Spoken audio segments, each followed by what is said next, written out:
Imagine Sunday evening, जहां पापा को न्यूज में देखना है कि ऑपरेशन सिंदूर के बाद इस बार लप्पू से सचिन की सीमा वापस पाकिस्तान जाएगी कि नहीं। मम्मी को देखना है कि इस बार गोपी बहू कौन सा नया गैजेट धोती है। और आपको आईपीएल में कैमरामैन को हर सुंदर चीज दिखाते हुए देखना है एक्सेप्ट क्रिकेट। ऐसे में एक रिमोट के पीछे घर में आपस में लोग लड़ पड़ते हैं। सिमिलरली एक देश में भी अगर पावर शेयर ना करी जाए मेजॉरिटी और माइनॉरिटीज के बीच में, तो उस देश के लोग भी आपस में लड़ जाते हैं और इसी को सिविल वॉर कहा जाता है। इसी बात को समझाने के लिए मैं सिद्धार्थ शर्मा आप सभी के लिए पावर शेयरिंग का पूरा चैप्टर एक बार में कराने को आ गया हूं। इस चैप्टर के अगर आपको नोट चाहिए तो नीचे डिस्क्रिप्शन बॉक्स के अंदर पीडब्ल्यू की ऐप का आपको लिंक दे रखा है। आप उस लिंक पे टैप करके पीडब्ल्यू की ऐप पे जाइए और सारे नोट्स को आप फ्री ऑफ कॉस्ट डाउनलोड कर सकते हैं। जस्टिस केस आप लोग बहुत सालों से किसी गुफा में रह रहे थे और आपको पता ही नहीं कि पीडब्ल्यू क्या है। तो दोस्तों, पीडब्ल्यू इंडिया का सबसे बड़ा लर्निंग प्लेटफॉर्म है जहां पे करोड़ों बच्चे अपने सपनों को उड़ान देते हैं। तो आप एक बार जरूर पीडब्ल्यू की ऐप को चेकआउट करिएगा। अब आप लोग देखिए लेक्चर पूरा, मैं पापा को रिपोर्ट देकर आता हूं। Boom! Ladies and gentleman, boys and girls, power sharing के कंप्लीट वर्ड शॉर्ट के अंदर आप सभी का स्वागत है। इस चैप्टर के अंदर हम लोग दोस्तों सबसे पहले एथनिसिटी क्या होता है ये समझेंगे। उसके बाद बेल्जियम, श्रीलंका और लेबनान की केस स्टडी को समझेंगे।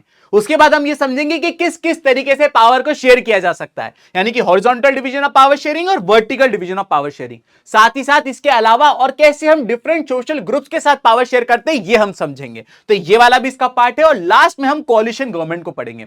तो इस पूरे सेशन के अंदर मैं आपको पावर शेयरिंग का पूरा चैप्टर एक बार में बता दूंगा। साथ ही साथ इस चैप्टर से आने वाले सारे एमसीक्यूज, क्वेश्चन आंसर सब कुछ मैं आप लोग को कराने जा रहा हूं। तो चलिए without wasting any time let's get started. इस चैप्टर की शुरुआत हम सबसे पहले एथनिसिटी की डेफिनेशन से करते हैं। What is ethnicity? Ethnicity is the group of people who share things in common like language, culture and tradition. यानी एक ऐसे लोगों का ग्रुप जो कि एक कॉमन लैंग्वेज बोलते हो, या फिर उन सबका एक सेम जैसा कल्चर हो, या फिर उन सबके एंसेस्टर्स एक कॉमन जगह से आते हो, तो उसे एक एथनिसिटी कहते हैं। नहीं समझ में आया? मैं आपको एक एग्जांपल देता हूं। अगर आप इंडिया के साउथ में चले जाए तो आपको अलग अलग स्टेट देखने को मिलेंगे। यहां पर आपको एक स्टेट देखने को मिल रहा है जिसका नाम है कर्नाटका। अगर आप कर्नाटका में चले जाएं तो यहां पे मेरे प्यारे बच्चों कन्नड़ लैंग्वेज बोली जाती है। अगर आप केरला चले जाएं तो केरला के अंदर मलयालम लैंग्वेज बोली जाती है। अगर आप लोग तमिलनाडु चले जाए तो तमिलनाडु के अंदर तमिल बोली जाती है। और अगर आप लोग आंध्र प्रदेश चले जाए तो वहां पे मेरे प्यारे बच्चों तेलुगु बोली जाती है। तो कर्नाटका के अंदर रहने वाले सारे लोग, चाहे वो हिंदू हो, चाहे वो मुस्लिम हो, चाहे वो लड़का हो, चाहे वो लड़की हो, चाहे वो अमीर हो, चाहे वो गरीब हो, क्योंकि वो सब की सब एक कॉमन लैंग्वेज बोलते हैं, इसलिए कर्नाटका के लोग एक एथनिक ग्रुप का पार्ट है, वो लोग कन्नड़ कहलाते हैं। सिमिलरली अगर आप लोग किसी भी वेस्टर्न कंट्री में चले जाएं तो उस वेस्टर्न कंट्री के अंदर पाकिस्तानी, इंडियन, श्रीलंकन, नेपाली, भूटानी, हम सब की सब साउथ एशियन कहलाते हैं। अब आपको ये देखने में अच्छा नहीं लगेगा कि आप हमको पाकिस्तान से सेपरेट रखिए, हम लोग सेपरेट हैं, लेकिन वो लोग हम सबको साउथ एशियन कहते हैं दोस्तों। तो जैसा कि मैंने आपको बताया कि एक लोगों का ऐसा ग्रुप जो कि एक कॉमन लैंग्वेज बोलते हो, या फिर उनका कॉमन कल्चर हो, या फिर उन सब के एंसेस्टर एक कॉमन जगह से आए होते हैं, तो उसको एक एथनिक ग्रुप कहते हैं। अब अगर आप लोग को एथनिसिटी समझ में आ गया हो तो चलिए अब हम लोग बेल्जियम की कहानी करते हैं। बेल्जियम की कहानी पढ़ने से पहले थोड़ी सी बेल्जियम की ज्योग्राफी कर लेते हैं। दोस्तों, अगर आप बेल्जियम की बात करें तो यह है बेल्जियम का मैप। बेल्जियम एक यूरोप की कंट्री है। बेल्जियम की अगर पड़ोसी की बात करें तो बेल्जियम के नॉर्थ में आप लोगों को नेदरलैंड्स देखने को मिलेगा। बेल्जियम के साउथ में आप लोगों को फ्रांस देखने को मिलेगा। बेल्जियम के ईस्ट साइड में चले जाएंगे तो आपको यहां पर जर्मनी और नीचे एक छोटा सा देश लग्जमबर्ग देखने को मिलेगा। बेल्जियम के इधर एक वाटर बॉडी है जिसका नाम है नॉर्थ सी। किसी दिन आपका मूड बन जाए और आप ट्यूब को गले में डाल के पानी में कूद जाए, तो अगर आप इस पानी वाटर बॉडी को क्रॉस करके निकल जाएंगे, यानी कि नॉर्थ सी को क्रॉस करके निकल जाएंगे, तो आप लोग यूनाइटेड किंगडम पहुंच जाएंगे दोस्तों। बेल्जियम की बात करें तो बेल्जियम कोई बहुत बड़ा देश नहीं है। अगर आप बेल्जियम की टोटल पॉपुलेशन की बात करो तो बेल्जियम की टोटल पॉपुलेशन 1 करोड़ है। ये कितनी कम है इस बात को आपको समझाने के लिए मैं बता दूं कि भारत के 28 स्टेट्स में से एक स्टेट है हरियाणा और उसकी टोटल पॉपुलेशन है 2 करोड़। तो हमारे एक स्टेट की पॉपुलेशन 2 करोड़ है और यूरोप का पूरा एक देश है उसकी पॉपुलेशन 1 करोड़ है। अगर आप बेल्जियम की कैपिटल की बात करें तो बेल्जियम की कैपिटल है मेरे प्यारे बच्चों ब्रुसेल्स। आपको ये ज्योग्राफी याद करना बहुत जरूरी है क्योंकि सीबीएसई आप लोगों के बोर्ड एग्जाम में क्वेश्चन पूछ लेती है। वो आपसे पूछ सकती है कि बताइए नीचे दिए गए ऑप्शन में से कौन सी कंट्री बेल्जियम का नेबरिंग कंट्री नहीं है, या वो आपसे ये भी पूछ सकते हैं कि बताइए बेल्जियम की कैपिटल सिटी का नाम क्या है। तो ये तो थी बेल्जियम की बेसिक ज्योग्राफी। अब मैं आप लोगों को बेल्जियम का एक विचित्र सी कहानी बताता हूं। अगर आप बेल्जियम चले जाएं दोस्तों, तो बेल्जियम के अलग अलग टुकड़े हो रखे हैं। फॉर एग्जाम्पल, अगर आप नॉर्थ का इलाका देखें बेल्जियम का, यहां पर ये नॉर्थ का जो इलाका है इसकी बॉर्डर लगती है नेदरलैंड से, और क्योंकि नेदरलैंड्स के लोग डच लैंग्वेज बोलते हैं, इसलिए बेल्जियम के जो नॉर्थ के इलाके के लोग हैं ये लोग भी डच लैंग्वेज बोलने लगे। नीचे अगर आप साउथ में आ जाएं तो इसकी बॉर्डर लगती है फ्रांस से, और क्योंकि फ्रांस के लोग फ्रेंच लैंग्वेज बोलते थे तो इनकी संगति के कारण यहां के लोग भी फ्रेंच लैंग्वेज बोलने लगे। यानी कि बेल्जियम के नॉर्थ के लोग डच लैंग्वेज बोलते थे क्योंकि इनकी संगति नेदरलैंड्स वालों से थी, वो लोग डच बोलते थे। बेल्जियम के साउथ के लोग फ्रेंच लैंग्वेज बोलने लगे क्योंकि इनके पड़ोसी फ्रांस वाले थे। नॉर्थ का जो इलाका है मेरे प्यारे बच्चों, इसे फ्लेमिश रीजन कहते हैं। यानी बेल्जियम का वो इलाका जिसकी बॉर्डर नेदरलैंड से लगती है, बेल्जियम का वो इलाका जहां के लोग डच लैंग्वेज बोलते हैं, उसे हम फ्लेमिश रीजन कहते हैं। और बेल्जियम का वो इलाका जिसकी बॉर्डर फ्रांस से लगती है, बेल्जियम का वो इलाका जहां के लोग फ्रेंच बोलते हैं, उस रीजन को मेरे प्यारे बच्चों वलून रीजन कहते हैं। लेकिन अगर आप बेल्जियम के ईस्ट में चले जाएं तो इनकी बॉर्डर लगती है मेरे प्यारे बच्चों जर्मनी से, और क्योंकि जर्मनी के लोग जर्मन लैंग्वेज बोलते थे इसीलिए यहां के लोग भी जर्मन बोलने लग गए। तो आपको बेल्जियम के अंदर 3 लैंग्वेज बोलने वाले लोग मिलेंगे। नॉर्थ में फ्लेमिश रीजन के अंदर आपको डच बोलने वाले मिलेंगे, साउथ में वेलोन रीजन के अंदर आप लोग को फ्रेंच बोलने वाले मिलेंगे, और ईस्ट में आप लोग को जर्मन बोलने वाले लोग मिलेंगे। अगर आप ये पूछना चाहते हैं कि सर कितने लोग कितने थे, तो आइए ये भी समझ लेते हैं। अगर आप बेल्जियम की पूरी कंट्री की बात करें तो सबसे ज्यादा मेरे प्यारे बच्चों डच बोलने वाले लोग थे 59%, सेकेंड नंबर पे फ्रेंच बोलने वाले लोग थे 40%, और मात्र 1% आबादी बेल्जियम की थी जो कि मेरे प्यारे बच्चों जर्मन बोलती थी। यानी कि बेल्जियम की पूरी कंट्री की बात करी जाए तो सबसे ज्यादा डच लैंग्वेज बोली जाती थी, सेकेंड नंबर पे फ्रेंच लैंग्वेज बोली जाती थी, और थर्ड नंबर के अंदर मेरे प्यारे बच्चों जर्मन लैंग्वेज बोली जाती थी। तो अगर मैं आपसे पूछूं कि बेल्जियम के अंदर मेजॉरिटी के अंदर कौन है, यानी कि वो लोग कौन है जिनकी मात्रा सबसे ज्यादा है, तो आपका जवाब होना चाहिए डच स्पीकिंग लोग। और अगर हम माइनॉरिटी की बात करें तो फ्रेंच बोलने वाले और जर्मन बोलने वाले माइनॉरिटी में थे। लेकिन अगर आप बेल्जियम की कैपिटल की बात करो, यानी कि अगर आप ब्रुसेल्स की बात करो, तो वहां कहानी एकदम ही उलट है। ब्रुसेल्स के अंदर 80% लोग जो थे वो फ्रेंच बोलते थे, और मात्र 20% लोग जो थे वो डच बोलते थे। यानी कि बेल्जियम की कैपिटल ब्रुसेल्स में कहानी उल्टी है, यहां पे फ्रेंच बोलने वाले लोग मेजॉरिटी के अंदर हैं और डच बोलने वाले लोग माइनॉरिटी के अंदर हैं। पासा पलट गया ना, वक्त बदल गए, जज्बात बदल गए। जो लोग कंट्री में मेजॉरिटी में, वही लोग कंट्री की कैपिटल में माइनॉरिटी के अंदर है। साथ ही साथ ये डच और फ्रेंच बोलने वाले लोगों के बीच में दिक्कत भी थी, इनके बीच में लड़ाई झगड़ा चलता था, फड्डा चलता था। अब आप बोलोगे सर हर लड़ाई का कोई ना कोई जड़ होती है। मेरा भी एक स्कूल में दुश्मन है, एक बार उसने मेरी पेंसिल चुरा ली थी, एक बार उसने मुझसे कह दिया था बोल पेंसिल तेरी शादी कैंसिल, तब से वो मेरा दुश्मन है। इनके बीच में ऐसा क्या है कि इनकी लड़ाई हो गई है? तो दोस्तों इसके 2 रीजन। पहला रीजन ये है कि जो फ्रेंच बोलने वाले लोग थे वो थोड़े ज्यादा पावरफुल और अमीर हुआ करते थे। सिंपल सी बात है, आप लोगों ने 9th क्लास में फ्रेंच रिवॉल्यूशन पढ़ा है, और आपने जैसा कि देखा कि बेल्जियम के पड़ोस में था फ्रांस। तो जो फ्रेंच बोलने वाले लोग थे इनमें से कई लोगों का फ्रांस की रॉयल फैमिली से लेना च देना था, जिसके कारण ये पैसे वाले भी थे और बल्लम भी थे। On the other hand Dutch बोलने वाले लोग जो थे वो कंपैरेटिवली करीब थे। इनको ऐसा लगता था कि अमीर लोग हैं ये फ्रांस वाले, ये फ्रेंच बोलने वाले, इन लोगों ने पूरे बेल्जियम पे कब्जा कर रखा है, बड़ी बड़ी कोठी बना रखी है, बड़े बड़े घर एरिया में पार्टी करते हैं। तो इनको एक तो ये प्रॉब्लम थी डच बोलने वाले लोगों को।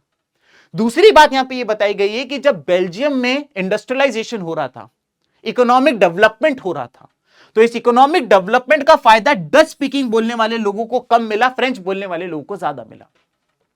सिंपल सी बात है, मान लेते हैं ये एक जमीन का एरिया है, इस जमीन पे मैंने कह दिया कि जिसको इंडस्ट्री बनानी बनाओ।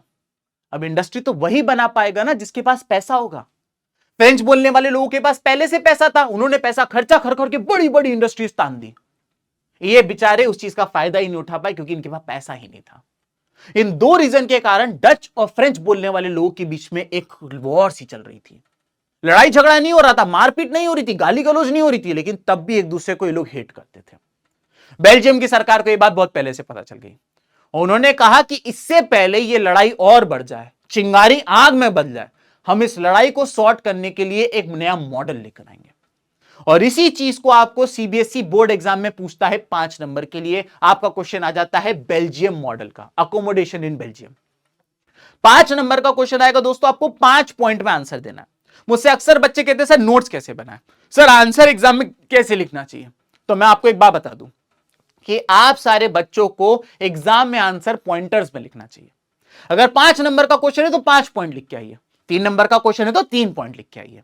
और जब भी मैं नोट्स की बात करता हूं तो मैंने आपको पहले भी इंट्रोडक्शन में बताया था कि अगर ये सारे नोट्स आपको चाहिए फ्री ऑफ कॉस्ट आपको मिल सकते हैं। डिस्क्रिप्शन बॉक्स में पीडब्ल्यू का ऐप का लिंक है, जाइए टैप करिए, मोबाइल नंबर डालिए, ओटीपी डालिए और वहां से इसको फ्री ऑफ कॉस्ट डाउनलोड करिए। कुछ आप लोगों को वहां से देखिए, आपको अच्छा लगता है तो आप उसमें एनरोल भी कर सकते हैं, बहुत सारे बैचेस चल रहे हैं। चलिए वापस आ जाते हैं हम लोग। यहां पे मैं आपको बेल्जियम मॉडल के बारे में बता रहा था दोस्तों। सबसे पहली बात यहां पे ये बताई कि बेल्जियम की सरकार ने कहा कि हमारे देश के अंदर एक सरकार नहीं होगी, हमारे देश के अंदर 4 सरकार होंगी। मैंने कहा आई बैंगन कैसे? तो इन्होंने सबसे पहले यह कहा कि एक तो हमारे देश की सेंट्रल गवर्नमेंट होगी, यानी कि पूरे देश की एक सरकार होगी, पूरे बेल्जियम की एक सरकार होगी। मैंने कहा बरोबर, बरोबर। फिर इन्होंने कहा कि हर स्टेट की अपनी सरकार होगी, यानी कि फ्लेमिश रीजन की अपनी सरकार होगी, वेलोनिया रीजन की अपनी सरकार होगी। अगर आपको नहीं समझ में आया तो मैं आपको यहां से समझा देता हूं कि इन्होंने पहले तो यह कहा कि पूरे देश की एक सरकार होगी, फिर एक सरकार फ्लेमिश रीजन की होगी, फिर एक सरकार वलोनिया रीजन की होगी। टोटल 3 सरकारें अभी बन चुकी हैं।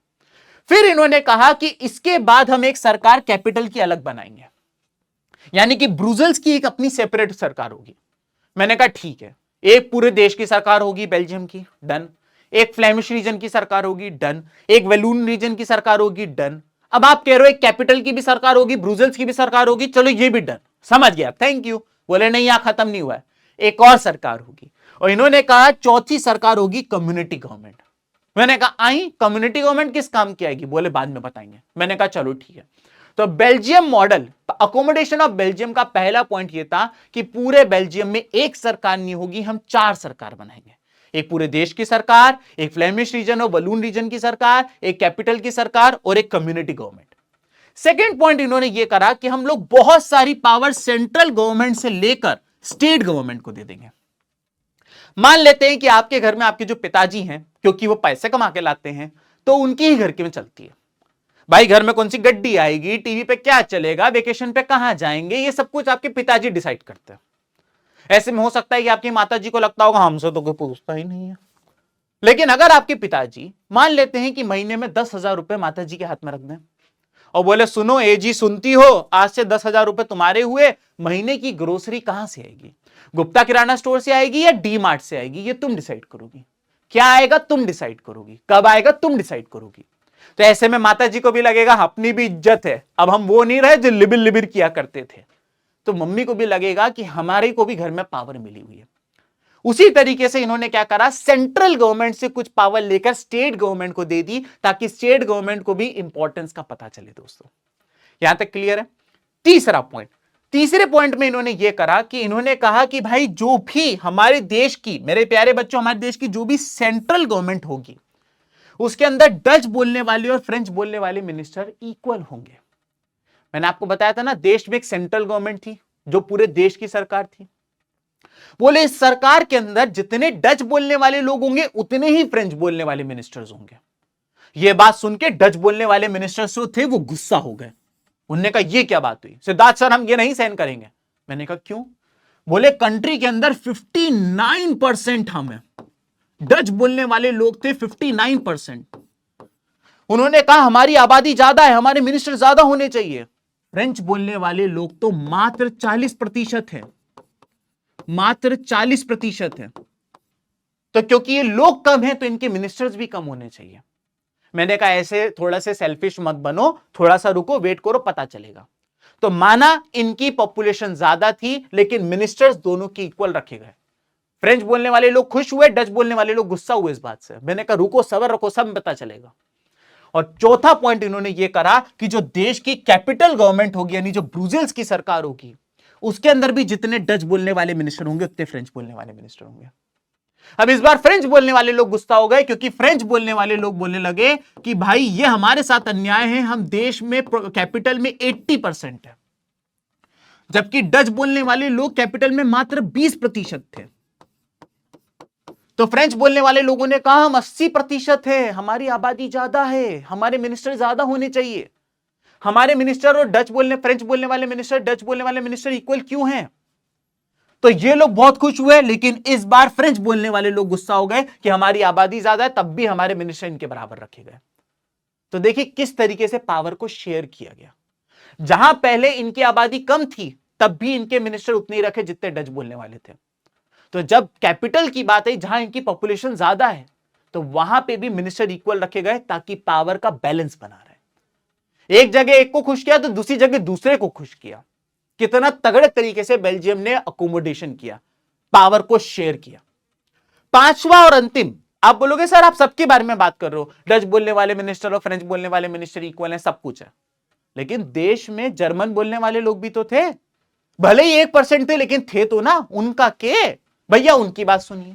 पांचवा पॉइंट कहता है कि हम बनाएंगे कम्युनिटी गवर्नमेंट, और इस कम्युनिटी गवर्नमेंट के अंदर डच बोलने वाले, फ्रेंच बोलने वाले और जर्मन बोलने वाले मिनिस्टर्स, तीनों के मिनिस्टर्स इक्वल होंगे। तो सोचिए, भले देश के अंदर 1% आबादी थी जो जर्मन बोलती थी, लेकिन उनको इग्नोर नहीं किया गया, उनको भी अकोमोडेट किया गया। लेकिन एक बात मैं आपको बता दूं कि कम्युनिटी गवर्नमेंट के पास ज्यादा पावर नहीं थी। यह बोला गया कि कम्युनिटी गवर्नमेंट सिर्फ 3 मुद्दों से रिलेटेड चीजों के ऊपर डिसीजन ले सकती है, और वो है, एक है कल्चर, एक है एजुकेशन, और तीसरा है लैंग्वेज। इसको याद रखने की मैंने एक ट्रिक बनाई है कि जो कम्युनिटी गवर्नमेंट थी मेरे प्यारे बच्चों, वो कम्युनिटी गवर्नमेंट सेल से चलती थी। हे, आपको तो सेल की स्पेलिंग भी नहीं आती, डबल एल आता है। अरे सुन तो लो।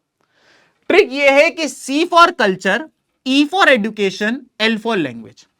तो कम्युनिटी गवर्नमेंट को बस 3 चीजों से रिलेटेड के पावर थी, इससे ज्यादा कुछ नहीं। तो ये 5 पॉइंट आप लोग को बोर्ड एग्जाम में आएंगे। आपको क्वेश्चन ये आ जाएगा, आपसे बोलेगा power sharing model of Belgium बताओ, या अकोमोडेशन इन बेल्जियम बताओ। 5 नंबर का क्वेश्चन आएगा, आपको ये 5 पॉइंट लिख के आने। तो आप बोलेंगे कि सर बेल्जियम का पावर शेयरिंग तो बहुत ही तगड़ा है, मजा सा आ गया। ये इतना अच्छा था कि आगे जाके जब यूरोपियन यूनियन बनाया गया, सर ये क्या होता है? बेसिकली यूरोपियन यूनियन में क्या किया गया कि यूरोप के कॉन्टिनेंट की ज्यादातर कंट्रीज ने मिलकर ग्रुप बना लिया। इनने कहा हम सब मिलकर ग्रुप बनाते हैं, हमारी बाउंड्रीज ओपन रहेगी। अब फ्रांस का आदमी जर्मनी जा सकता है, जर्मनी का आदमी स्पेन आ सकता है, स्पेन का आदमी पोर्चुगल जा सकता है, इन सबकी बॉर्डर ओपन है। साथ ही साथ इन सबकी करेंसी सेम है, तो आपको बार बार करेंसी भी चेंज नहीं कराना पड़ता है। मेरा एक दोस्त है, वो जर्मनी रहता है, और उसका जो कॉलेज है वो हफ्ते में 3 दिन है। तो वो 4 दिन क्या करता है, अपनी एक्टिवा में तेल भरवाता है और घूमने निकल जाता है। जर्मनी से फ्रांस चला गया, फ्रांस से कहीं चला गया, कहीं से कहीं चला गया, कहीं से कहीं चला गया। तो सोचिए, सेम गाड़ी के साथ ये सब जगह घूम रहा है, ना उसको कोई ऐसा वीजा चाहिए, ना कुछ चाहिए, ना करेंसी कन्वर्ट कराने की जरूरत, ओपन बॉर्डर है, कोई रोक नहीं रहा है, अपनी गाड़ी लेके कहीं भी चले जाओ। तो ये यूरोपियन यूनियन है। तो यूरोपियन यूनियन जब बनाया गया, यानी कि यूरोप की ये सारी कंट्रीज का जब एक ग्रुप बनाया गया, तो इसके हेडक्वार्टर्स को बेल्जियम की कैपिटल ब्रुसेल्स में रखा गया। यहां पे लिखा होगा कहीं, बेल्जियम की कैपिटल ब्रुसेल्स में इसके हेडक्वार्टर्स को रखा गया, सिर्फ इसलिए कि इनको यह बात बताने के लिए कि भाई आपने जो काम किया वो नेक्स्ट लेवल था। आपने जो पावर शेयरिंग करी, और आपने जो हम अपने देश के लोगों को लड़ने झगड़ने मरने पिटने से बचाया, वो एकदम ही कमेंडेबल है। तो ये वाली बात आपको यहां बताई गई। यहां पे आपको बेल्जियम की सारी कहानी मैंने बता दी।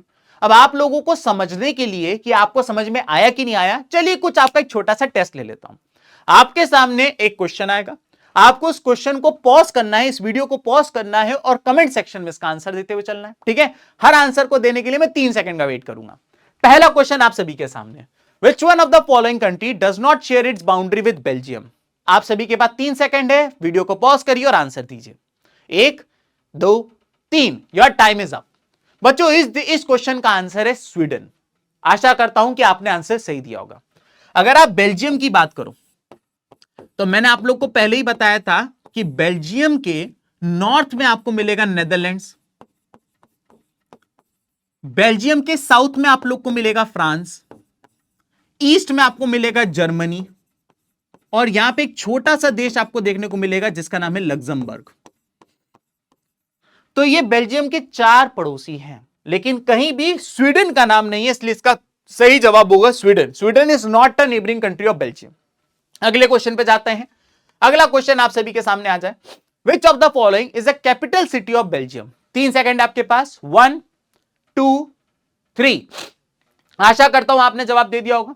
दोस्तों इसका सही जवाब है ब्रुसेल्स। ये सारे भी बेल्जियम के देश सिटीज है, ब्रुजेस, घेंट, एंटवर्प, लेकिन कैपिटल सिटी का नाम है ब्रुसेल्स। क्लियर हो गया। अगले क्वेश्चन पे जाते हैं। अगला क्वेश्चन आप सभी के सामने, ये सीबीएसई 2021 का क्वेश्चन है। विच of the following element is not included in Belgium model. आप सभी के पास 3 सेकंड है, फटाफट सारे बच्चे इसका जवाब देंगे कमेंट सेक्शन के अंदर। 1 2 3।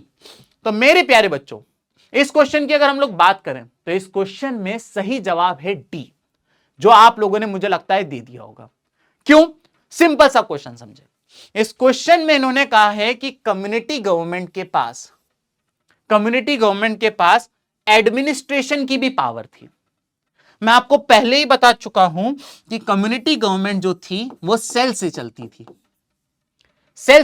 थी, और सेल में सी से होता था कल्चर, ई से होता था एजुकेशन, एल से होता था लैंग्वेज, ए से एडमिनिस्ट्रेशन कहीं है ही नहीं। तो इसीलिए इसका सही जवाब है डी। क्लियर हो गया। तो ये तो थे एमसीक्यूज जो पिछले साल पूछे जा चुके हैं और इस बार भी आने के चांसेस हैं। आइए कुछ क्वेश्चन आंसर्स को डिस्कस कर लेते हैं जो आप लोगों की स्कूल के एग्जाम और बोर्ड एग्जाम में आ सकता है। पहला क्वेश्चन आपसे पूछ सकता है कि आपको एथनिक कंपोजिशन बताना है बेल्जियम का। यह क्वेश्चन 2015 में आया था सीबीएसई के। इसमें आपको बताना है कि बेल्जियम की बात करें तो ऊपर वाला फ्लेमिश रीजन, नीचे वाला वलून रीजन, बीच में है ब्रुसेल्स। अगर पूरी कंट्री की बात करें तो 59% लोग डच बोलते थे, 40% लोग फ्रेंच बोलते थे, 1% लोग जर्मन बोलते थे। लेकिन अगर आप कैपिटल ब्रुसेल्स की बात करें तो 80% लोग फ्रेंच बोलते थे और मात्र 20% लोग जो थे वो डच बोलते थे। ये सारी बातें आपको इसके अंदर फ्रेम करके आनी है। अगला क्वेश्चन है आप सबका कि 3 elements of Belgium model of accommodation. मैंने आपको 5 बताया, वो कह रहा 3 बता दो। पहला आप ये लिख सकते हो कि एक सेंट्रल गवर्नमेंट थी, दूसरा फ्लेमिश रीजन की एक सरकार थी, वलून रीजन की एक सरकार थी, ब्रुसेल्स की एक सरकार थी और कम्युनिटी गवर्नमेंट थी। उसके बाद बहुत सारी पावर सेंट्रल गवर्नमेंट से लेकर स्टेट गवर्नमेंट को दे दी गई थी। उसके बाद जो पूरी सेंट्रल गवर्नमेंट थी उसमें जितने डच बोलने वाले मिनिस्टर थे उतने फ्रेंच बोलने वाले मिनिस्टर थे। जो कैपिटल की सरकार थी उसमें भी डच बोलने वाले मिनिस्टर और फ्रेंच बोलने वाले मिनिस्टर इक्वल थे। और साथ ही साथ जो कम्युनिटी गवर्नमेंट थी उसको कल्चर, एजुकेशन और लैंग्वेज से रिलेटेड मुद्दों पर डिसीजन लेने की परमिशन थी, और इसमें डच, फ्रेंच और जर्मन बोलने वाले लोग इक्वल थे। मैंने आपको 5 रिवाइज करा दिए, आप इसमें से कोई भी 3 पॉइंट लिख के आइएगा। ये 2013 का क्वेश्चन है। तो दोस्तों ये तो था बेल्जियम का कहानी। अब हम लोग करने जा रहे हैं श्रीलंका की कहानी। आइए श्रीलंका की कहानी को पढ़ने से पहले थोड़ी सी श्रीलंका की ज्योग्राफी को पढ़ लेते हैं। यह है आप सभी के सामने श्रीलंका का मैप। इंडिया के साउथ में अगर आप चले जाएं तो आप लोगों को मेरे प्यारे बच्चों श्रीलंका देखने को मिलेगा। इंडिया और श्रीलंका को जो वाटर बॉडी सेपरेट करती है उसका नाम है गल्फ ऑफ मन्नार। श्रीलंका की अगर आप टोटल पॉपुलेशन की बात करें तो श्रीलंका की टोटल पॉपुलेशन 2 करोड़ है, यानी कि एग्जैक्टली उतनी ही जितनी हमारे प्रदेश हरियाणा की है। श्रीलंका की दोस्तों 2 कैपिटल है। एक श्रीलंका की कैपिटल है कोलंबो, जो इनकी एग्जीक्यूटिव और जुडिशियल कैपिटल है। यानी कि कोलंबो में इनके सारे मंत्रियों के घर है और कोलंबो में इनकी कोर्ट्स वगैरह है, हाई कोर्ट, सुप्रीम कोर्ट, जो भी होता होगा इनके वहां। लेकिन श्रीलंका की एक और कैपिटल है जिसका नाम है श्री जयवर्धनेपुरा कोट्टे। ये जो कैपिटल है ये इनकी लेजिस्लेटिव कैपिटल है, क्योंकि यहां पे इनकी पार्लियामेंट बनाई गई है। आपको ये पूरा नाम रटने की जरूरत नहीं, मुझे मालूम है तुम स्पेलिंग में घोटाला कर दोगे, तो तुमको ये नाम रटने की जरूरत नहीं है, क्योंकि मैं आप लोगों को पूरा डिटेल में बताता हूं। इसीलिए मैंने ये बताया आपकी सीबीएसई में, बोर्ड में नहीं पूछा जाएगा। क्यों? क्योंकि एनसीईआरटी में नहीं दिया हुआ है। तो दोस्तों ये है श्रीलंका। अब अगर हम श्रीलंका की बात करें तो श्रीलंका में कुछ ऐसा हुआ जो श्रीलंका की कहानी को पलट के रख गया।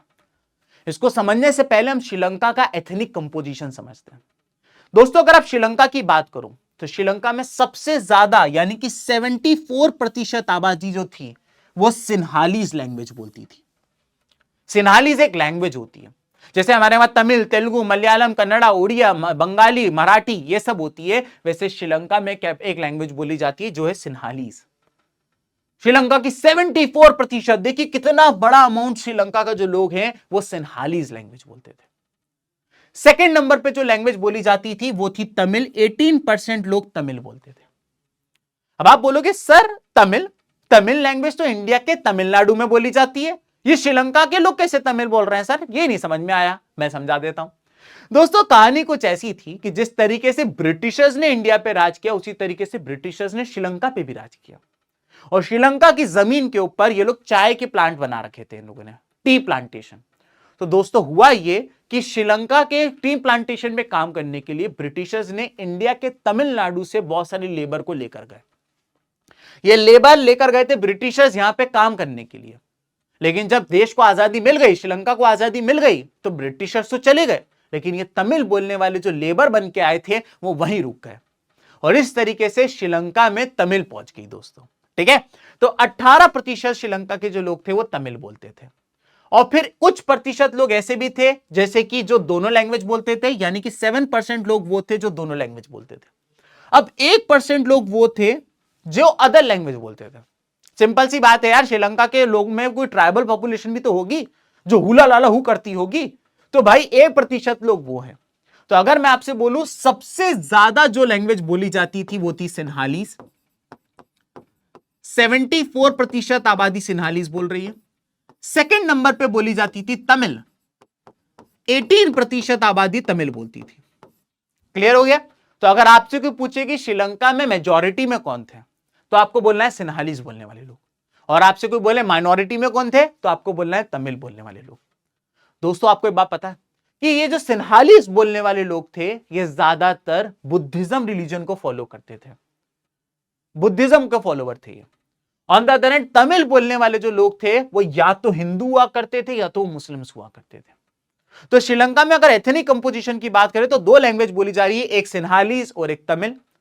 सिन्हालीज के अगर रिलीजन की बात करें तो ये बुद्धिज्म के फॉलोवर्स थे, और तमिल की बात करें तो या तो ये हिंदू हुआ करते थे या वो मुस्लिम हुआ करते थे। अब दोस्तों हुआ क्या, जरा ध्यान से देखिए। यहां पे आपको मैंने श्रीलंका का एक मैप भी बना रखा है। इस मैप पे अगर आप नोटिस करें तो अगर यहां पे है मेरा प्यारा भारत, तो आप एक बार नोटिस करेंगे कि जो श्रीलंका का नॉर्थ का इलाका है, यानी कि ये वाला इलाका जहां पे ऑरेंज कलर को शेड किया हुआ है, और ये वाला इलाका जो रेड कलर से शेड किया हुआ है, ये वो इलाका है जहां पे तमिल बोलने वाले लोग रहते थे कोने में। लेकिन बीच में जो आप ये इलाका देख रहे हैं ये वो इलाका है जहां पे सिन्हालीज बोलने वाले लोग रहते थे। अब श्रीलंका के साथ हुआ क्या, जरा ध्यान से सुनिएगा। श्रीलंका को दोस्तों आजादी मिली 1948 में ब्रिटिशर्स से।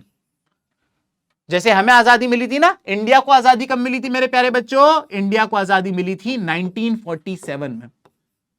तो जैसे हमें आजादी मिली 1947 में, एक साल बाद श्रीलंका को आजादी मिली 1948 में। ब्रिटिशर्स तो चले गए, लेकिन जाने के बाद जो श्रीलंका में नई डेमोक्रेसी आई, जो सरकार आई, वो थोड़ी सी लालची निकली। उन्होंने सोचा कि अगर हम लोग को इलेक्शन में जीतना है तो हमें क्या करना है, तो हमें यह करना है कि जो मेजॉरिटी में लोग हैं हमें उनका फेवर करना है, हमें उन्हें खुश रखना है। अगर हम उनको अपीस करेंगे, अगर हम उनको खुश रखेंगे तो इलेक्शन में वो हमें वोट देंगे। मेजॉरिटी में कौन थे? मेजॉरिटी के अंदर सिन्हालीज बोलने वाले लोग थे। तो श्रीलंका की सरकार ने पावर में आते ही सिन्हालीज बोलने वाले लोगों की लल्लो चप्पो करने लग गए, इनको खुश करने में लग गए। और इन्होंने एक एक्ट पास किया जिसका नाम था एक्ट ऑफ 1956। आप पढ़ेंगे ना इस एक्ट के कुछ पॉइंट तो आप बोलेंगे सर ये कैसा एक्ट है, सर ऐसा एक्ट अगर हमारे इंडिया में आ जाए तो बवाल हो जाए। मैं बताता हूं इस एक्ट के कुछ पॉइंट। पहला पॉइंट इन्होंने यह कह दिया कि Sinhalese will be the only official language of India. Sinhalese will be the only word है ओनली, कहां गया ओनली, ओनली कहां गया only official language of India, oh sorry Sri Lanka. तो इन्होंने जो पहला पॉइंट ये लिखा कि सिन्हालीज ही इस देश की ऑफिशियल लैंग्वेज है, तमिल अमिल कुछ नहीं। तमिल बोलने वाले लोगों को धक्का लगा, ये क्या बात हुई, हम भी तो इस देश के अंदर रहते हैं, आप सिर्फ सिन्हालीज को ऑफिशियल लैंग्वेज क्यों बोल रहे हो, हम भी इस देश का पार्ट है। लेकिन उनको इग्नोर किया गया, वो चुप रहे। सेकेंड पॉइंट इसका यह कहा गया कि भाई जो भी सिन्हाला बोलने वाले लोग हैं उन्हें गवर्नमेंट जॉब्स में, स्कूल्स में, कॉलेजेस में प्रेफरेंस दी जाएगी। इसको इमेजिन करिए कि आप तमिल बोलते हो और आपका दोस्त सिन्हालीज बोलता है, आपके 80% आए और आपके दोस्त के 40% आए, लेकिन तुम्हें जॉब नहीं मिलेगी जस्ट बिकॉज तुम तमिल बोलते हो, और वो 40% वाले को जॉब मिल जाएगी क्योंकि वो सिन्हालीज बोलता है। तुम्हें एडमिशन नहीं मिलेगा स्कूल कॉलेज में क्योंकि तुम तमिल बोलते हो, और उसको 40% पे एडमिशन मिल जाएगा क्योंकि वो सिन्हालीज बोलता है। क्या ये भेदभाव नहीं है दोस्तों?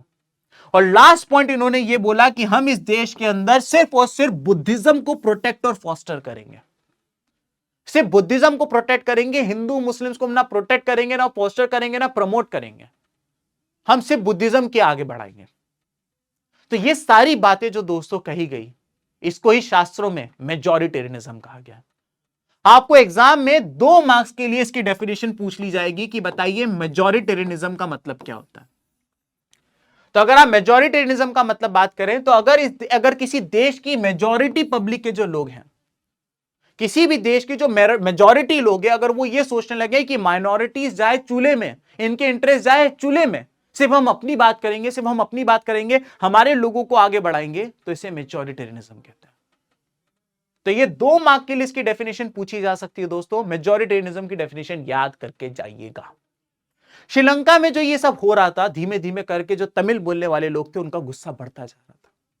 तो सबसे पहले दोस्तों ये हुआ कि श्रीलंका में जो तमिल बोलने वाले लोग थे, इन्होंने अपनी अपनी पॉलिटिकल पार्टीज बनाना शुरू करी। ये पॉलिटिकल पार्टीज का शुरुआत में सिर्फ एक ही उद्देश्य था, ये चाहते थे कि हमारी लैंग्वेज को भी ऑफिशियल लैंग्वेज का दर्जा दिया जाए। तो शुरुआत में इन पॉलिटिकल पार्टीज का ये वो था कि सिर्फ हमारी लैंग्वेज को भी ऑफिशियल लैंग्वेज बोल दो। कितनी छोटी सी डिमांड थी, लेकिन श्रीलंका के पॉलिटिशियंस ने इस डिमांड को इग्नोर किया। धीमे धीमे करके जो पॉलिटिकल पार्टीज थी ये थोड़ी थोड़ी वॉयलेंट होने लगी और इन लोगों ने दोस्तों आर्म्स उठाने शुरू कर दिए। 1980s तक आते आते ये लोगों ने आर्म्स उठाने शुरू कर दिए और ये लोग थोड़े से अग्रेसिव होने लगे और ये लोग तमिल एलम की डिमांड करने लगे। इन्होंने कहा अगर आप हमारी लैंग्वेज को ऑफिशियल लैंग्वेज नहीं कह सकते हो तो फिर ठीक है, हम श्रीलंका के टुकड़े कर देंगे, हम श्रीलंका के अंदर से अपना अलग देश बना लेंगे, वो देश बना लेंगे, तमिल बोलने वालों के लिए एक सेपरेट देश बना लेंगे। सोचिए, पहले शुरुआत में इनकी डिमांड थी सिर्फ हमारी लैंग्वेज को ऑफिशियल लैंग्वेज का दर्जा दे दो श्रीलंका सिन्हालीज के साथ। लेकिन जब इनकी डिमांड को नहीं माना गया तो इन लोगों ने फिर एक सेपरेट नेशन की डिमांड करना शुरू कर दी। फिर जब यह हुआ तो श्रीलंका के जो आर्मी थी, श्रीलंका की जो गवर्नमेंट थी, उन लोगों ने इनके खिलाफ हमला करना शुरू कर दिया, इनको दबाना शुरू कर दिया और ऐसे करके श्रीलंका के लोग आपस में लड़ने लगे। दोस्तों, जब एक कंट्री के लोग आपस में लड़ने लगते हैं तो उसे सिविल वॉर कहा जाता है और श्रीलंका का सिविल वॉर मेरे प्यारे बच्चों 1983 से 2009 यानी कि पूरे 26 साल चला था। 26 साल। मैं आपके रेफरेंस के लिए बताना चाहता हूं, पहला वर्ल्ड वॉर 1914 से 1918 4 साल चला था। दूसरा वर्ल्ड वॉर 1939 से 1945 6 साल चला था। श्रीलंकन सिविल वॉर 26 साल चला था। कैन यू इमेजिन किस लेवल का डिस्ट्रक्शन हुआ होगा? इस सिविल वॉर के अंदर 1 लाख लोग मारे गए। 26 साल ये देश सिविल वॉर में रहा, देश बर्बाद हो गया, सारा इंफ्रास्ट्रक्चर खत्म हो गया, 1 लाख लोगों की जान चली गई। ये सिविल वॉर की आंच भारत तक भी है। दरअसल श्रीलंका के सिविल वॉर को शांत कराने के लिए भारत सरकार ने अपनी आर्मी को पीस ट्रूप्स के थ्रू श्रीलंका भेजा था कि जाइए शांति मेंटेन करिए, वहां पे शांति मेंटेन करने में मदद करिए। हम लोग खाना दे रहे थे, मेडिसिन दे रहे थे। ऐसे में जो ये एलटीटी वाले थे, इन एलटीटी वालों को लगा कि इंडियन गवर्नमेंट जो है वो श्रीलंकन गवर्नमेंट का साथ दे रही है और ये एलटीटीई वाले यानी कि liberation of tigers of Tamil Eelam, इन लोगों को लगने लगा जो तमिल एलम, जो तमिल स्टेट बनाने की बात कर रहे थे, जो श्रीलंका को तोड़ के एक नया देश बनाने की बात कर रहे थे, उनको लगा इंडियन गवर्नमेंट इनके अगेंस्ट है और श्रीलंका के लोगों के साथ मिलकर इनको दबाने की कोशिश कर रही है। दोस्तों 1991 में उस टाइम के हमारे प्राइम मिनिस्टर श्री राजीव गांधी जी तमिलनाडु में पॉलिटिकल रैली में गए थे और एलटीटी वालों ने एक आंटी को, एक फीमेल को एक सुसाइड बॉम्बर बना के भेज दिया और इन्होंने असैसिनेट कर दिया और 1991 में उस टाइम के हमारे प्राइम मिनिस्टर श्री राजीव गांधी जी का निधन हो गया। सोचिए आप, एक देश में सिविल वॉर चल रहा था, उस सिविल वॉर की आंच हमारे देश के प्रधानमंत्री तक को लेकर चली गई। तो दोस्तों आपने देखा किस तरीके से कि बेल्जियम में पावर शेयर करी गई, खून का एक ड्रॉप नहीं गिरा, देश को कोई नुकसान नहीं हुआ। On the other hand Sri Lanka की बात करें तो वहां पावर शेयर नहीं करी गई, वो देश 26 साल सिविल वॉर में रहा, 1 लाख लोगों की जान गई, हमें हमारे देश के खुद प्राइम मिनिस्टर को खोना पड़ा। तो दोस्तों इसीलिए पावर शेयरिंग इंपॉर्टेंट होती है। अब इससे पहले मैं आगे बढ़ूं, आपके एनसीईआरटी के अंदर एक और कंट्री की बहुत ही विचित्र सी कहानी दे रखी है। दोस्तों ये जो कहानी है ये आपके स्कूल में या फिर आपके दूसरे टीचर्स ने हो सकता है आपको इतने अच्छे से ना बताई हो, लेकिन ये कहानी बहुत इंटरेस्टिंग है। मैं आपको 5 मिनट लूंगा और मैं लेबनान की पूरी कहानी इतने बढ़िया तरीके से आपको बताऊंगा कि लेबनान के लोगों को खुद नहीं पता होगी। सबसे पहले हम बात करें लेबनान की। मिडिल ईस्ट की एक कंट्री है।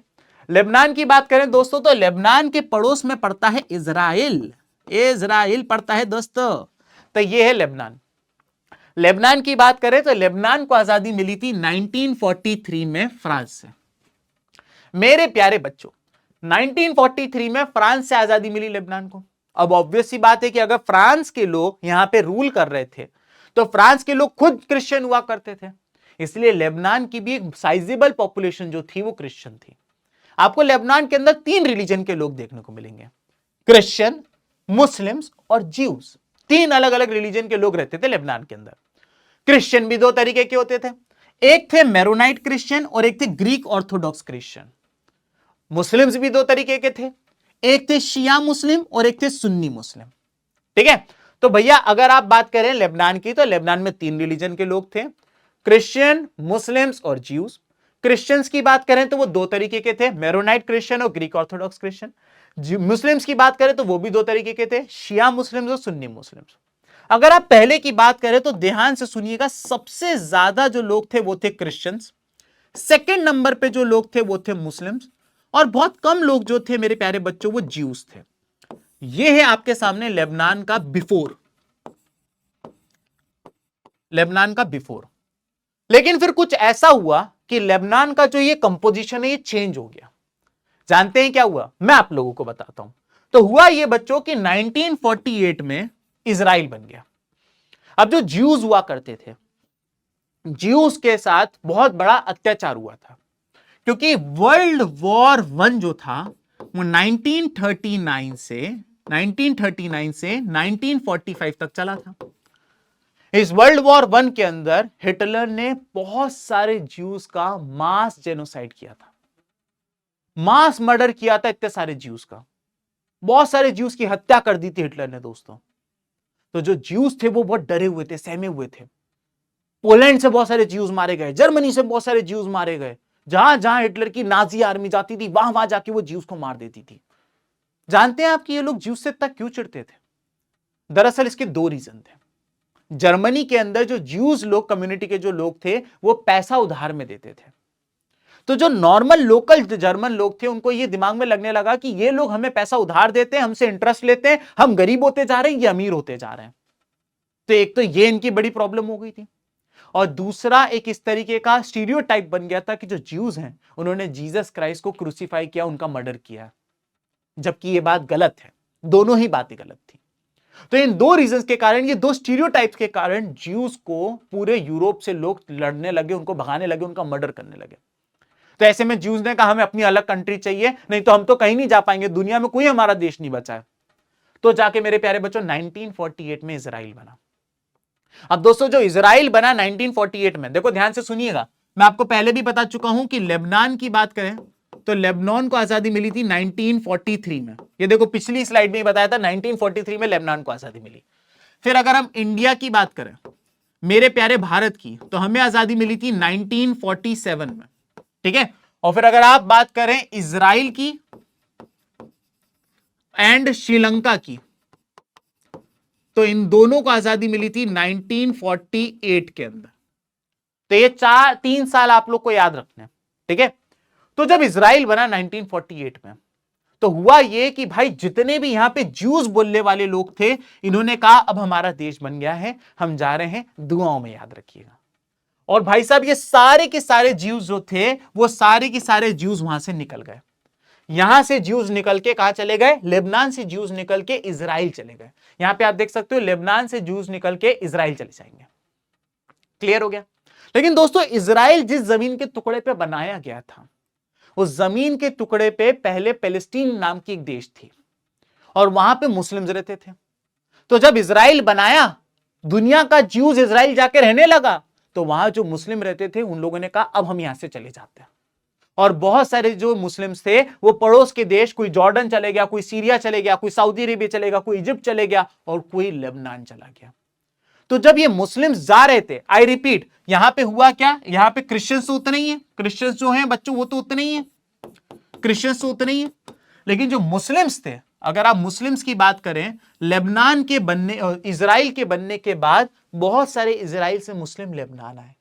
तो इससे क्या हुआ? जो मुस्लिम्स यहां पर आए तो थोड़े से मुस्लिम्स की मात्रा और बढ़ गई। ये वो मुस्लिम्स हैं, ये वो मुस्लिम हैं जो इजराइल के फॉर्मेशन के बाद आए थे, आफ्टर फॉर्मेशन ऑफ इजराइल। ये लोग इजराइल के बनने के बाद आए थे। ज्यूस तो सारे ही चले गए, ज्यूस तो सब चले गए इजराइल। अब हुआ क्या, इजराइल बन गया नया नया देश।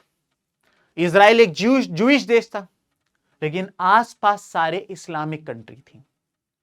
इनने सोचा कि यार ये हम सब मुस्लिम के बीच में ज्यू कौन आ गया, एक काम करते हैं, नया नया देश है, इस पे हमला कर देते हैं, छोटा सा देश है, इस पे हमला कर देते हैं, इस पे हमला कर देंगे, इनको मार देंगे और ये पूरी कंट्री को लपेट लेंगे, अपना हो जाएगा, ये पूरा इलाका हमारा। तो जो पड़ोस के बड़े बड़े देश थे, जैसे कि इजिप्ट हो गया, जैसे कि जॉर्डन हो गया, जैसे कि सीरिया हो गया, ये तीनों बड़े बड़े देशों ने मिलके 1967 में इजिप्ट, सीरिया और जॉर्डन ने मिलके इजराइल से वॉर लड़ ली। आप बोलोगे सर ये तो नाइंसाफी है, एक तरफ तीन बड़े बड़े देश और एक तरफ छोटा सा इजराइल।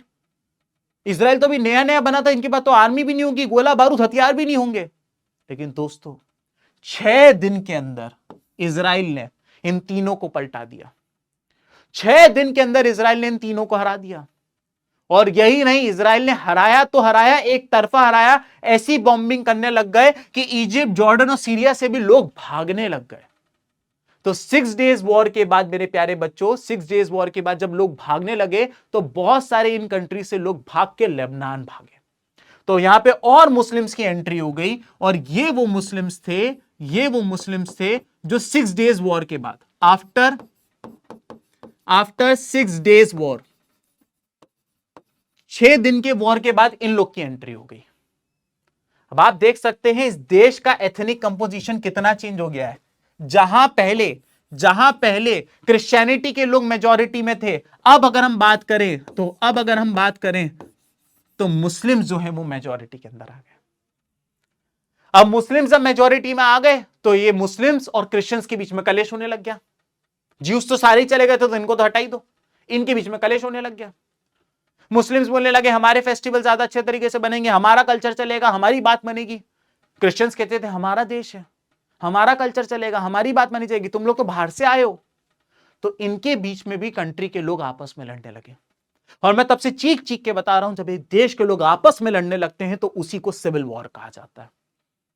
और इस सिविल वॉर की बात करें अगर हम दोस्तों, तो 1975 से 1990 यानी कि पूरे 15 साल चली थी ये वॉर।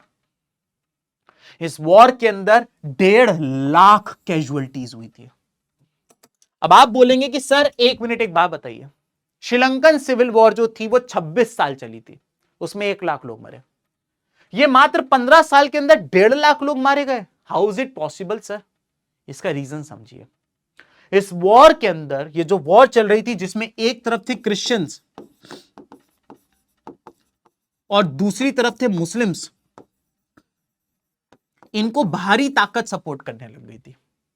फॉर एग्जाम्पल अगर हम क्रिश्चियंस की बात करें तो क्रिश्चियंस को फ्रांस वाले पैसा, गोला बारूद, हथियार दे रहे थे। लेकिन अगर आप मुस्लिम्स की बात करें तो मुस्लिम्स को सीरिया वाले पैसा, गोला बारूद, हथियार दे रहे थे। तो ये बाहरी ताकतें जो थी वो पैसा डाल के, गोला बारूद, हथियार डाल के इस वॉर को फ्यूल कर रही थी और बढ़ा रही थी।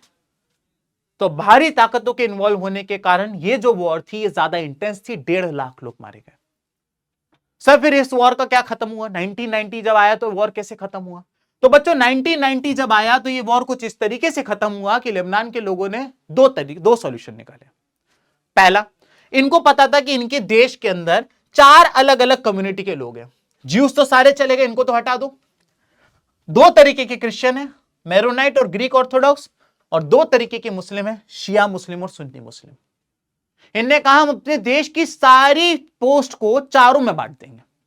फॉर एग्जाम्पल इन्होंने सबसे पहले यह बोला कि जो सुन्नी मुस्लिम्स हैं, सुन्नी मुस्लिम जो हैं उनका हम बनाएंगे प्राइम मिनिस्टर, और जो शिया मुस्लिम हैं उसका हम बनाएंगे स्पीकर। तो एक शिया मुस्लिम को पोस्ट मिल जाएगी और एक सुन्नी मुस्लिम को पोस्ट मिल जाएगी। तो देश का प्राइम मिनिस्टर सिर्फ सुन्नी मुस्लिम ही हो सकता है, कोई भी हो सकता है। सुन्नी मुस्लिम के बीच में इलेक्शन होगा और उन्हीं में से कोई एक देश का प्राइम मिनिस्टर बनेगा। देश का स्पीकर शिया मुस्लिम ही हो सकता है और कोई नहीं हो सकता। उसी तरीके से देश का प्रेसिडेंट की अगर हम बात करें तो उनने कहा वो हम मेरोनाइट क्रिश्चियन बनाएंगे। और अगर हम देश की डेप्यूटी प्राइम मिनिस्टर की बात करें तो वो हम लोग ग्रीक ऑर्थोडॉक्स क्रिश्चियन में से किसी एक को पिक करेंगे। तो इन्होंने कहा जब अलग अलग कम्युनिटी के लोग बड़ी बड़ी पावर में होंगे तो उनकी कम्युनिटी के साथ गलत ना हो, वो किस बात का मेक श्योर करेंगे। और दूसरा पॉइंट इन्होंने ये लिख दिया, इनको पता था कि क्रिश्चियंस को फ्रांस वाले सपोर्ट कर रहे हैं और मुस्लिम्स को सीरिया वाले सपोर्ट कर रहे हैं। तो इन्होंने अपने कॉन्स्टिट्यूशन में लिख दिया कि भाई साहब अब आप लोग अपना सपोर्ट बंद करेंगे, फ्रेंच प्रोटेक्शन भी आप बंद करेंगे और सीरियन प्रोटेक्शन भी आप बंद करेंगे। मुस्लिम से बोल दिया सीरिया वालों से जो तुम पैसा गोला बारूद हथियार ले रहे हो वो बंद, क्रिश्चियन से कह दिया जो तुम फ्रांस से गोला बारूद हथियार पैसा ले रहे हो वो बंद। तो इस तरीके से लेबनान ने अपने देश में पावर शेयर करी। आपको 2 नंबर का एग्जाम में क्वेश्चन आ जाएगा, why power sharing is desirable. तो पहली बात यह आ जाती है कि power sharing is desirable because it reduces the possibility of conflict between different social groups. हमने ये बात देखी कि बेल्जियम में जब पावर शेयरिंग करी गई there is no conflicts whatsoever, लेकिन जब हमने श्रीलंका में पावर शेयर नहीं करी गई it results to a 26 year long civil war. तो अगर आप पावर शेयर करोगे तो कॉन्फ्लिक्ट नहीं होगा, लेकिन अगर आप पावर शेयर नहीं करोगे तो कॉन्फ्लिक्ट होगा। और दूसरा पॉइंट आपको लिख के आना है, it is the very spirit of democracy. If you want to become a democracy, if you want to be called a democratic country, it is very important, it is a very high value कि आप power share करें। Without power sharing a country democratic country हो ही नहीं सकती दोस्तों। अब यहां पे पावर शेयरिंग का आधा पार्ट समझता होगा। मैंने आपको 3 कंट्री की कहानी सुनाई, बेल्जियम, श्रीलंका और लेबनान। आइए कुछ एमसीक्यूज की मदद से कोशिश करते हैं इस चीज को समझने की, आपको समझ में आया कि नहीं। अगेन क्वेश्चन आएगा, 3 सेकंड का टाइम मिलेगा, आपको कमेंट सेक्शन में आंसर बताना है। 3 सेकंड बाद मैं आंसर बताऊंगा दोस्तों। तो पहला क्वेश्चन है, विच of the following ethnic community is in majority इन श्रीलंका। आपको बताना है मेजॉरिटी में कौन है। आपके पास 3 सेकंड है दोस्तों, 1 2 3, टाइम इज अप। सिन्हालीज बोलने वाले लोग जो थे वो मेजॉरिटी में थे। मैंने आपको बताया था 74% के आसपास आबादी जो थी वो सिन्हालीज बोलती थी, ठीक है, ध्यान रखिएगा। अगला question, which of the following language was declared as official language of Sri Lanka by the act pass in 1956। Official language का दर्जा किसको दिया गया था। आपके पास 3 सेकंड है दोस्तों, पॉज करके आंसर करिए कमेंट सेक्शन में। 1 2 3, बिल्कुल सही जवाब। अगेन सिन्हाला को ऑफिशियल लैंग्वेज का दर्जा दिया गया था। तो बहुत सारे बच्चों ने इसका सही जवाब दिया है। ये वाला क्वेश्चन 2023 में पूछा गया था, इसलिए आपके लिए इंपॉर्टेंट हो जाता है। अगला क्वेश्चन आप सभी के लिए, यहां पर 2 इंपॉर्टेंट क्वेश्चन है जो आपसे पूछे गए। ये 2010 और 2012 में पूछा गया और ये 2023 में पूछा गया। पहला कि क्या क्या मेजॉरिटेरियन मेजर लिए गए थे श्रीलंका में, ये बताइए। तो आपको एक्ट ऑफ 1956 के तीनों पॉइंट बताने हैं। पहला, Sinhala was declared as the only official language. दूसरा, Sinhalese applicant will be given preference on government jobs and school and colleges. और तीसरा कि the government of Sri Lanka will only protect and foster Buddhism. ये लिख के आएंगे। यहां पे आपको श्रीलंका और बेल्जियम को कंपेयर करना है, ज्योग्राफी बतानी है उनकी, एथनिक कंपोजिशन बताना है उनका, और फिर किस तरीके से उन्होंने पावर सॉल्व करी वो बताना है। बहुत बढ़िया क्वेश्चन है, 2023 में पूछा गया था। अब बच्चों इस चैप्टर का जरा सा पार्ट बच गया है, तो चलिए फटाफट उसको भी कर देते हैं। सबसे पहले वो आपसे पूछता है कि बताइए what is the difference between prudential and moral reasons of power sharing. Prudential का मतलब क्या होता है। प्रूडेंशियल का मतलब होता है कि व्हाई इट इज एफिशिएंट, और मोरल का मतलब क्या होता है कि व्हाई इट इज राइट। जब मैं छोटा था तो एक सब्जेक्ट था मोरल वैल्यूज, तो उसमें ना ये सब पढ़ाते थे कि बड़ों को सीट दे दो, लड़कियों से अच्छे से बात करो, कचरा मत फैलाओ, है ना, नैतिक विज्ञान कहते थे उसको हिंदी में। तो मोरल का मतलब ये होता है कि why it is right, why it is Morli right. सबसे पहले प्रूडेंशियल की बात कर लेते हैं। अगर आप पावर शेयरिंग करेंगे तो सबसे पहली बात, इससे आपको बेटर आउटकम मिलेंगे, बेटर आउटकम मिलेंगे। मैं आपको एक बात बताता हूं, मान लीजिए मैंने पावर शेयर कर रखी है, ठीक है। अगर मान लेते हैं पिताजी के पास ही सारी पावर होंगी, पापा ने कहा सब हम डिसाइड करेंगे, मैंने कहा ठीक है आप बड़े। तो उन्होंने कहा कि सारी पावर हमारे पास रहेगी, गाड़ी कौन सी आएगी मैं बताऊंगा, टीवी पे क्या चलेगा मैं बताऊंगा, सब कुछ मैं बताऊंगा। लेकिन जरूरी थोड़ी आपको सब कुछ पता हो। किचन में क्या चाहिए क्या नहीं चाहिए तो माता जी को ज्यादा अच्छे से पता है ना। दाल अभी बची है कि दाल लानी है तो माता जी को पता है ना। तो अगर आप पावर शेयर कर दोगे तो आपको एक बेटर आउटकम मिलेगा, क्योंकि पिताजी तो हर बार जाके दुकान से सारा सामान ले आएंगे, दाल चावल सब कुछ ले आएंगे, लेकिन मम्मी बोलेगी दाल तो पिछले बार की भी रखी थी, अगर ये ना लाते तो 600 रुपए बच जाते। तो अगर आप पावर शेयर करोगे तो एक बेटर आउटकम निकल के आएगा। दूसरी बात, पावर शेयर करने से पॉसिबिलिटी ऑफ कॉन्फ्लिक्ट रिड्यूस हो जाती है। तो मैं आपको तब से बताता आ रहा हूं, लड़ाई झगड़ा नहीं होगा। और यहां पे बताया गया है कि पावर शेयर करोगे तो जो वीकर सेक्शन है जैसे SC ST OBC या फिर वुमेन, उनको भी एक रिप्रेजेंटेशन का मौका मिलेगा, उनको भी लगेगा कि वो सोसाइटी में कुछ कंट्रीब्यूट कर रहा है। अब बात कर लेते हैं व्हाई इट इज राइट, क्यों सही है। पहली बात तो ये सही है कि पावर शेयरिंग जो है वो बहुत वैल्यूएबल चीज है, ऑब्वियस सी बात है वैल्यूएबल है। जहां पावर शेयर नहीं हो रही उनसे जाके पूछो, श्रीलंका के लोगों से पूछो कि पावर शेयरिंग वैल्यूएबल है कि नहीं, 26 साल भुगता उन्होंने। दूसरी बात बताई गई कि it is a very spirit of democracy, if you want to be called as a democratic nation it is very important कि आप पावर शेयर करो। और लास्ट बात यहां पे ये बताएगी कि अगर आप पावर शेयर करोगे तो उस देश के लोग अपनी कंट्री की गवर्नमेंट को क्रिटिसाइज और डिबेट भी कर सकते हैं, जिससे उस कंट्री के सिटीजन जब डिबेट करेंगे क्रिटिसाइज करेंगे तो गवर्नमेंट के ऊपर प्रेशर आएगा और उनको अच्छा काम करना पड़ेगा ही। तो ये क्वेश्चन भी आपको एग्जाम में पूछा जाता है। अब दोस्तों हम लोग पढ़ने जा रहे हैं what are the different forms of power sharing. आप कैसे अलग अलग तरीके से पावर को शेयर कर सकते हो। दोस्तों आप अलग अलग तरीके से पावर शेयर कर सकते हो तीन तरीके से। एक है horizontal division of power sharing, इसके बाद आता है vertical division of power sharing and power sharing among different social groups. आइए एक एक करके सब पढ़ते हैं। सबसे पहले हम कर देते हैं horizontal division of power sharing. इसे हॉरिजॉन्टल क्यों कहते हैं, क्योंकि यहां पे सबकी सब एक ही लाइन में है, ये सबकी सब एक ही लाइन में, ना कोई ऊपर है ना कोई नीचे है, इसलिए horizontal division of power sharing है। हॉरिजॉन्टल डिवीजन में आता है सबसे पहले लेजिस्लेटिव, फिर आता है एग्जीक्यूटिव और फिर आता है जुडिशरी। आप में से बहुत सारे बालक लेजिस्लेटिव, एग्जीक्यूटिव और जुडिशरी में डिफरेंस ही नहीं जानते हैं, मैं बताता हूं। L for legislative, L for law. तो जितने भी लोग देश में लॉ बनाने के लिए रिस्पॉन्सिबल हैं वो सारे के सारे लेजिस्लेटिव के अंदर आते हैं।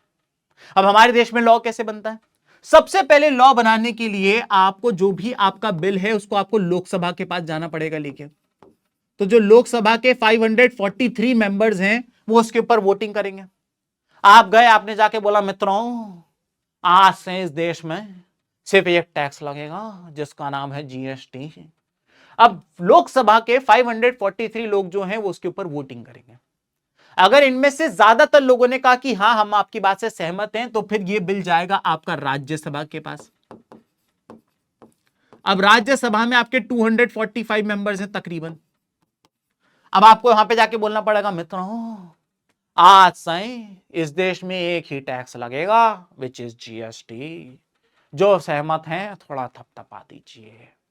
तो अगर इन लोगों ने भी कह दिया कि हाँ हाँ हमें भी GST पसंद है कर दो, तो उसके बाद ये जाएगा प्रेसिडेंट के पास, और देश में सिर्फ एक ही प्रेसिडेंट होता है, ये तो पता ही होगा। तो ये सारे लोग यानी कि 543 लोकसभा के, 245 राज्यसभा के और एक प्रेसिडेंट, ये तीनों मिला के, ये तीनों मेरे प्यारे बच्चों मिला के बनाते हैं आपका लेजिस्लेटिव, जो लॉ बनाने में काम आते हैं।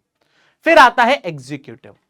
एग्जीक्यूटिव के अंदर मेरे प्यारे बच्चों प्राइम मिनिस्टर और उनके सारे मिनिस्टर्स की जो टीम होती है उसे एग्जीक्यूटिव कहते हैं, कैबिनेट ऑफ मिनिस्टर्स।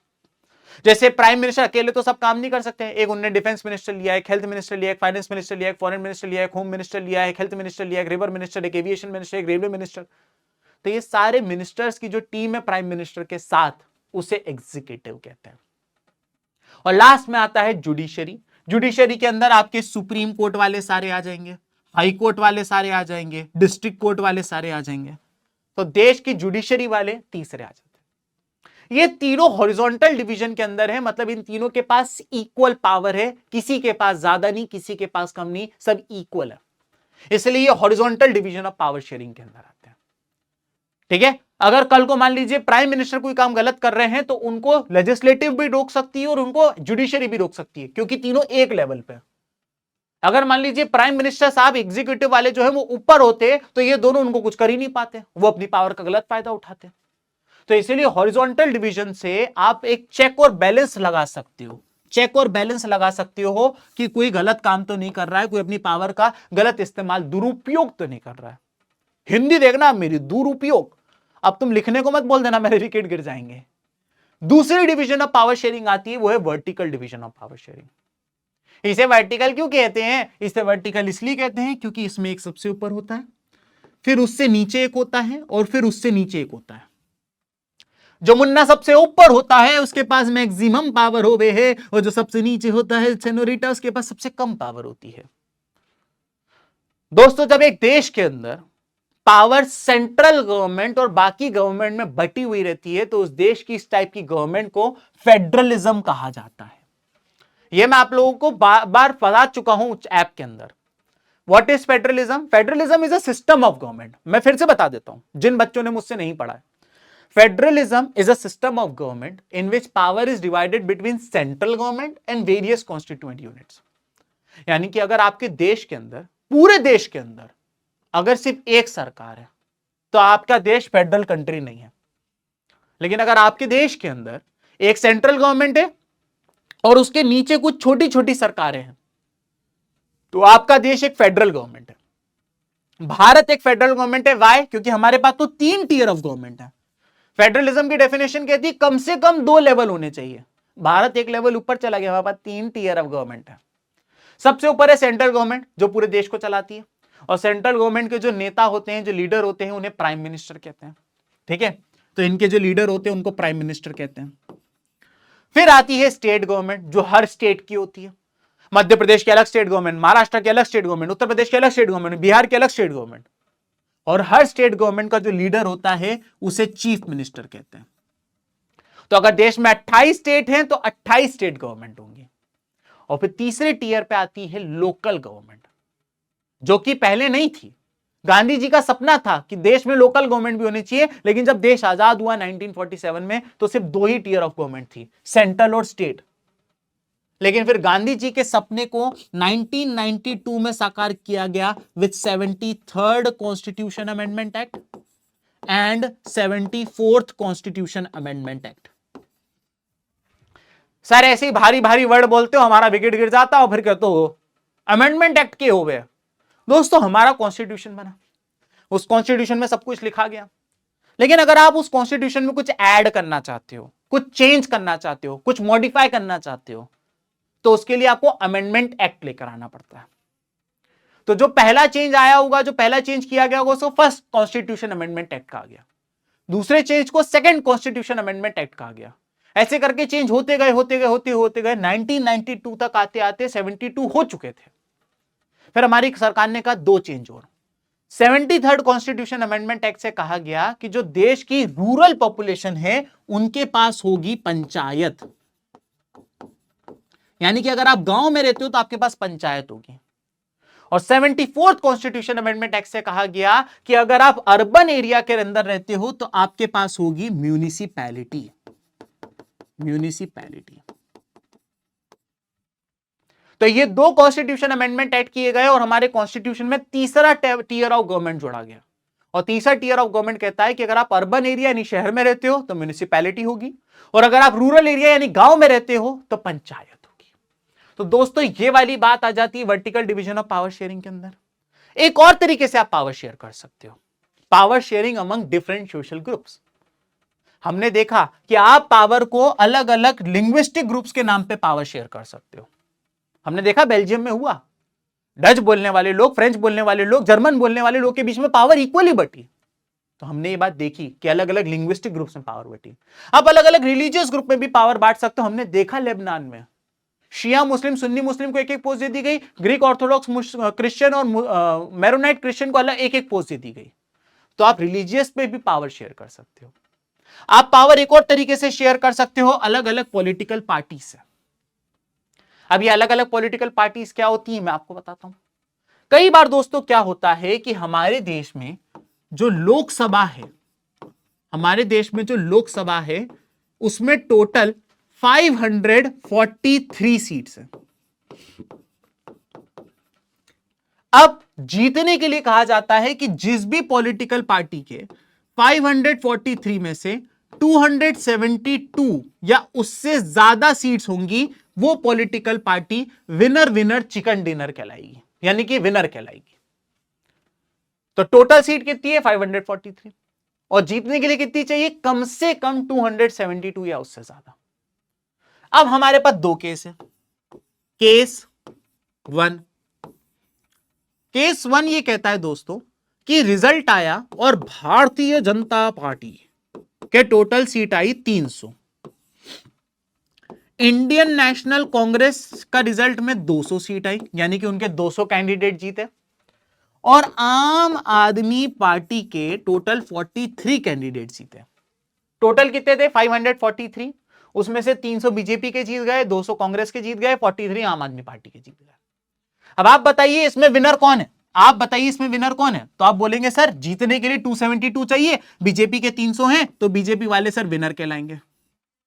मैंने कहा ठीक है, बीजेपी वाले विनर कहलाएंगे यहां पे। लेकिन अगर मान लेते हैं कि मेरे पास यहां पे केस 2 हो, यहां पे मैं आपके सामने केस 2 बता रहा हूं, और केस 2 ये कहता है कि भारतीय जनता पार्टी के रिजल्ट में 200 सीट्स आई, 200 कैंडिडेट जीते, इंडियन नेशनल कांग्रेस के भी 200 कैंडिडेट जीते, और आम आदमी पार्टी के 143 कैंडिडेट जीते। टोटल सीट्स कितनी थी? 543। उसमें से 200 इनके, 200 इनके, 143 इनके। रिजल्ट आया, जीता कौन? कौन बनेगा प्राइम मिनिस्टर? जीत के लिए चाहिए थे 272।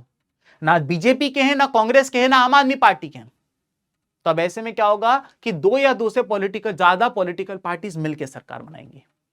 अब बीजेपी वाले जाएंगे और बीजेपी वाले बोलेंगे कांग्रेस से कि दोस्तों हम दोनों एक हो जाते हैं ना, मेरे 200 तेरे 200, हम दोनों ही नहीं जीत रहे हैं, लेकिन अगर दोनों एक हो जाएंगे तो 200 और 200 400 होते हैं दोस्तों, और जीतने के लिए 272 चाहिए, मिलके पॉलिटिकल पार्टी बनाएंगे, मेरा प्राइम मिनिस्टर तुम्हारा प्रेसिडेंट, मेरा होम मिनिस्टर तुम्हारा डिफेंस मिनिस्टर, ऐसे करके बांट लेंगे। कांग्रेस ने कहा इल्ला, हमको नहीं बनाना। तो बीजेपी वाले जाएंगे भैया आम आदमी पार्टी के पास, बोलेंगे मेरे 200 हैं, तेरे 143 हैं, दोनों ही नहीं जीते हैं, लेकिन दोनों मिलके अगर एक हो जाए तो 200 और 143 मिलके होते हैं 343, और जीत के लिए चाहिए 272। आम आदमी पार्टी वालों ने कहा एल्ला नहीं चाहिए, रखो। ऐसे में फिर हो सकता है कि कांग्रेस वाले और आम आदमी पार्टी वाले मिलके कुछ कर लें कि मेरे 200 तेरे 143 मिलके हो जाएंगे 343, 272 से हो जाएंगे ज्यादा, मिलके बना लेंगे सरकार, मेरा प्राइम मिनिस्टर, तेरा चीफ मिनिस्टर, तेरा प्रेसिडेंट, मेरा डिफेंस मिनिस्टर, तेरा होम मिनिस्टर।